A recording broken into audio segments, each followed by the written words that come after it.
ኮከብ ዳኛ በዚህ ክትትል ማነስ የተነሳ በወጣትነቱ አስቸጋሪ እንደነበር ይነሳል። በጣም ቀልደኛ፣ በቲያትር ክበቦች ውስጥ ተሳታፊ፣ የተለያዩ የፊልም አክተሮችን የሚሰሩትን ስራ አስመስሎ የሚተውን፣ ፊቱን በመቀየር የሚያቀርባቸው የነበሩ ቀልዶች በተማሪዎች የሚወደዱለት ሆኖ አደገ ትንሹ ኮሊና። በተለይ ግን የጋጥ ወጥነት ባህሪ ስለነበረው ከማፊያ አባላት ጋር በተደጋጋሚ ይታይም ስለነበር አጭበርባሪ ተብሎ ለበርካታ ጊዜያትም በልጅነቱ ወደ ወህኒ የተወረወረ ሰው ነው። Ridiculous excuse that a player has offered to stop you from booking him for a foul.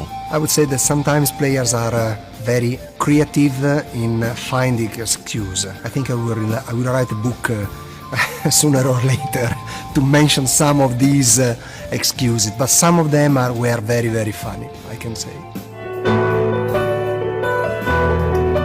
ዛሬው የዓለማችን